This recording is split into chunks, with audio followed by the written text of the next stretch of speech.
Donc Serge, on est à la fin de l'été, fin du mois d'août. Est-ce que tu peux me faire un petit bilan de ce que tu as fait donc au mois de juillet, au mois de août pour t'entraîner en vue du grand tour du monde que tu prépares?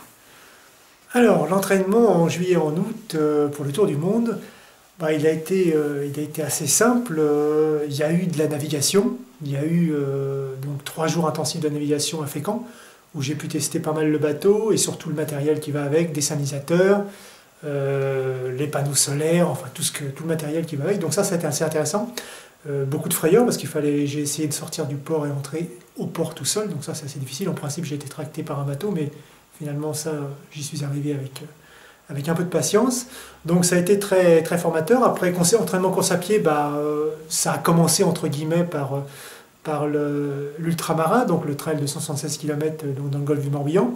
Et puis j'ai continué à garder un entraînement soutenu, enfin soutenu, tout est relatif, hein, à peu près 100 km par semaine de course à pied.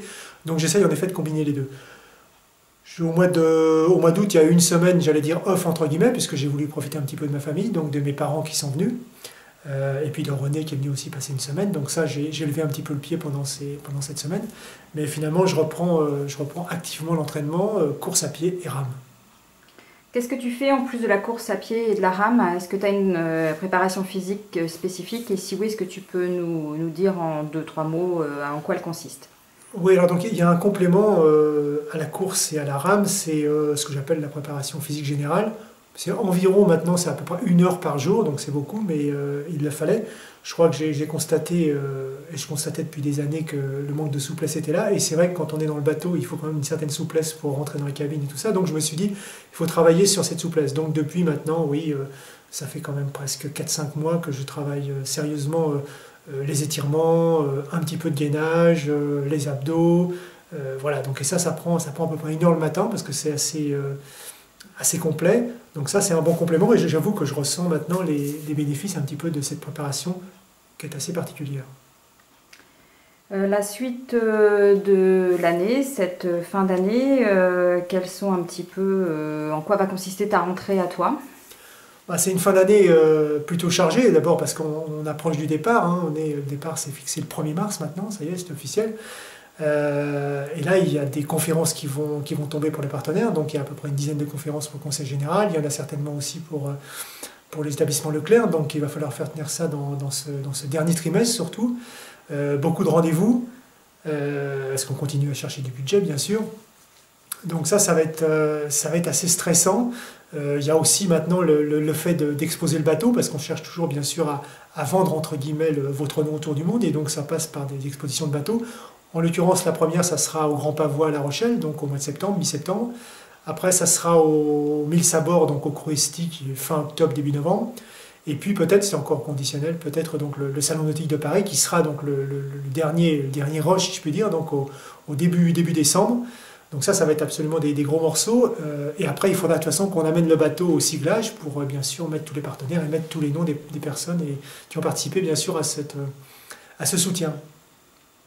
Et toute la préparation logistique, comment ça se passe Bah, la préparation logistique, c'est surtout, et essentiellement, c'est pas surtout, c'est essentiellement Laure qui s'en occupe.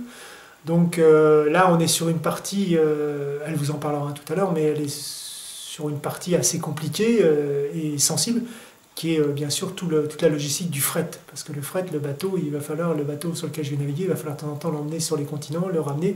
Donc ça, c'est extrêmement compliqué. C'est extrêmement compliqué d'avoir des prix, c'est extrêmement compliqué d'avoir des partenaires. Donc ça, c'est un gros travail qu'elle est en train de faire. Donc ça, c'est la partie logistique. Après, on s'interroge aussi un petit peu sur le fait d'avoir un véhicule ou 2 véhicules accompagnateurs sur la Terre. Donc finalement, donc moins de personnes si on a un véhicule, parce que c'est un poste important dans le budget. Donc ça, on est toujours dans l'interrogation de savoir si on aura 1 ou 2 véhicules, on ne sait pas encore. C'est sûr que le minimum, ça sera 1.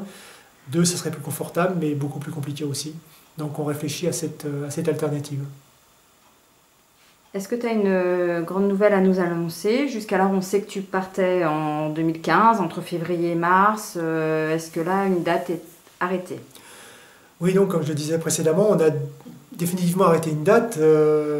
Alors, on avait du mal à la fixer, j'explique pourquoi, parce que on voulait commencer par la partie rame, et donc la partie rame, bien sûr, ça dépend énormément du temps, parce qu'on ne peut pas partir comme ça d'une côte si les conditions météo sont mauvaises, donc on aurait pu donner une date de départ, mais pas certain de la tenir, donc c'était un peu difficile pour les gens qui allaient venir nous voir au départ à La Réunion, pour éventuellement le voyage de presse, donc c'était compliqué.